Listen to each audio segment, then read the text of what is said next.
Olá pessoal, voltamos novamente, vamos continuar, passamos a nossa primeira etapa, vocês estão todos de parabéns em estar seguindo até aqui, mas vamos dar continuidade. Nós inicialmente estudamos a estrutura dos espaços vetoriais, agora vamos estudar um pouco sobre transformações lineares, né? Eu disse, para a gente fazer esse estudo, é bom a gente dar uma relembrada naqueles conceitos de funções, né? Disse, uma função não é nada mais do que uma relação entre dois conjuntos que obedece à regra de que cada elemento do primeiro conjunto só deve associar-se a um único elemento no segundo conjunto. Então, esse conceito é muito importante para poder a gente ter um entendimento de o que é uma transformação linear. Então, vamos começar.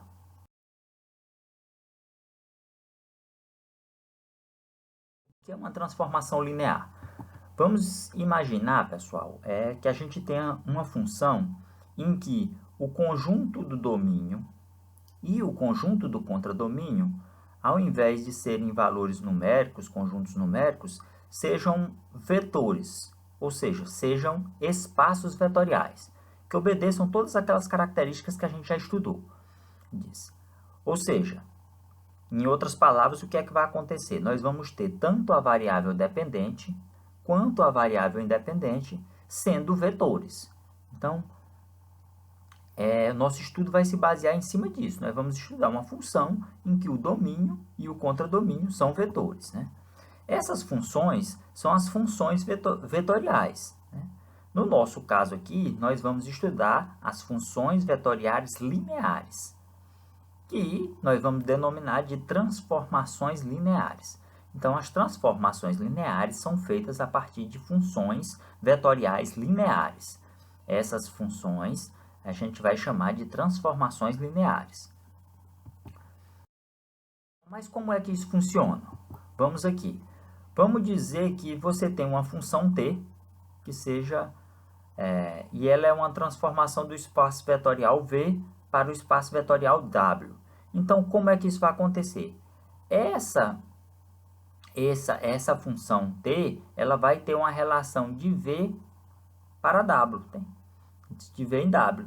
Diz, sendo que cada elementozinho do v do pertencente ao domínio, tá? Vai gerar uma imagem pertencente ao contradomínio, tá? Então, nós vamos ter disso uma função t de v. Vamos aqui, observem bem agora.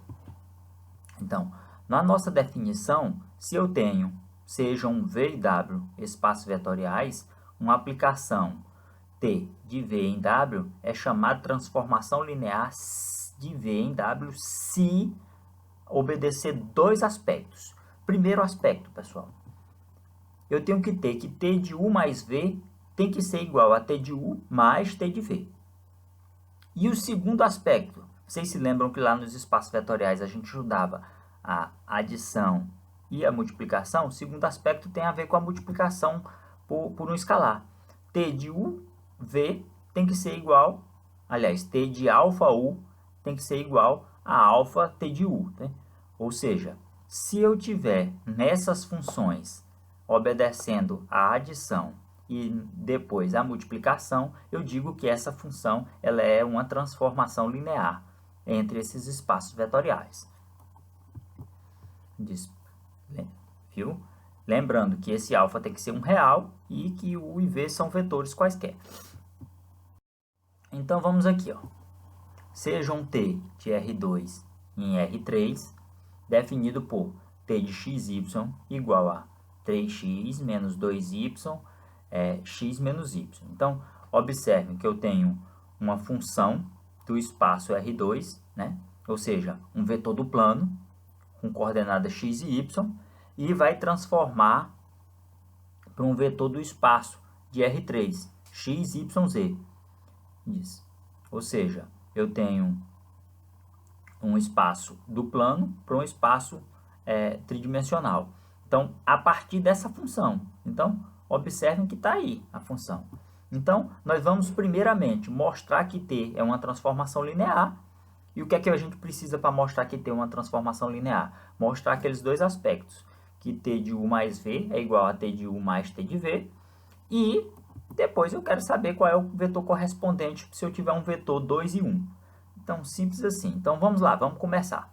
Inicialmente,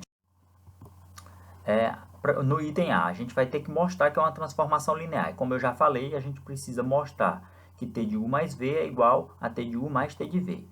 Então, para a gente mostrar que t de R2 em R3 definido por 3x, 2y, x é uma transformação linear, a gente deve ter, primeiro, fazer o primeiro aspecto. Então, vamos considerar um vetor u, x1, y1, e um vetor v, x2, y2.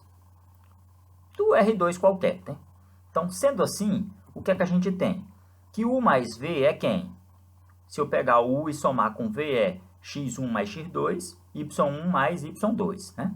Então, esse seria o vetor u mais v. Então, desse modo, t de u mais v é igual a t de x1 mais x2, y1 mais y2. Ok? Fiz só uma substituição direta. Continuando aqui. Então, t de u mais v vai ser quem? Vocês se lembram que lá era 3x menos 2y, x menos y, a relação? Então, nós temos o quê? Que vai ser quem? 3 vezes. Quem é o x para nós aqui? O x, nesse caso aqui, é x1 mais x2, que é o primeiro par ordenado, a primeira coordenada.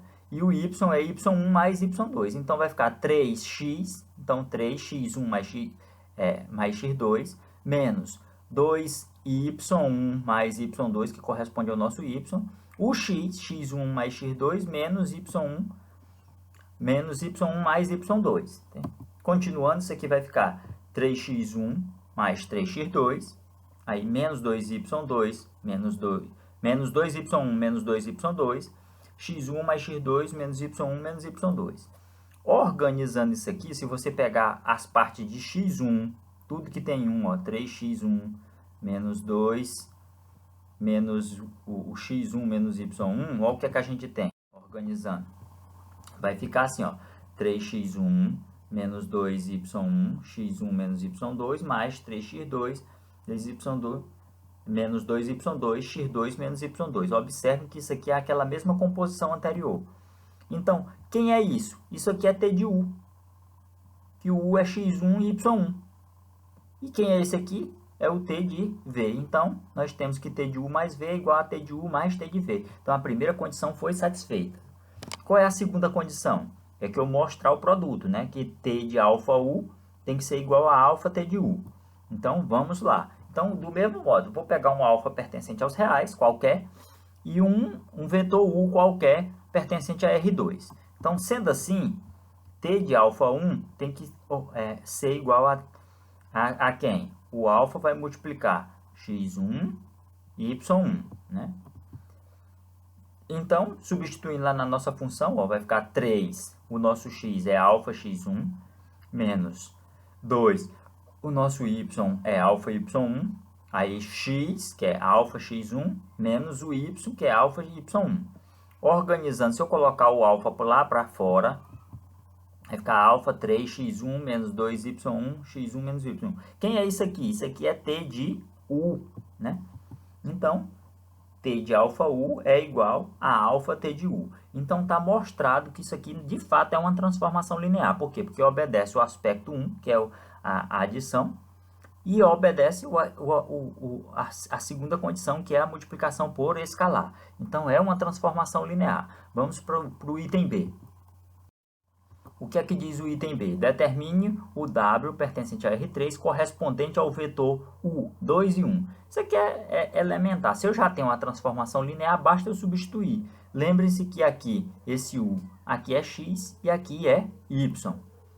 Então, o X é 2 e o Y é 1. Então, é fácil perceber. Então, nesse caso, T de 2, 1 é quem? X2 e Y1. Daí, o que é que a gente tem? T de 2, 1 vai ficar 3 vezes 2, para a coordenada x. Na coordenada y vai ficar menos 2 vezes 1, isso porque é o y, e vai ficar a coordenada z, o x, que é 2, menos o y, que é 1. Então, aí a gente tem 3 vezes 2, 6, menos 2 vezes 1 dá menos 2, 2 menos 1 dá 1. Então, esse seria o nosso vetor W do R3. Notem, ó, que eu saí do R2, 2 e 1, e cheguei no R3, né, de 3 dimensões.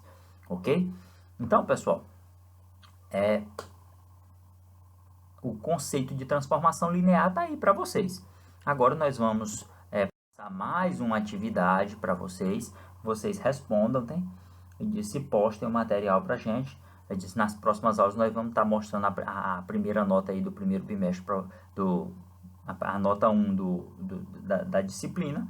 E de já eu agradeço vocês a paciência e bons estudos para vocês. Até mais!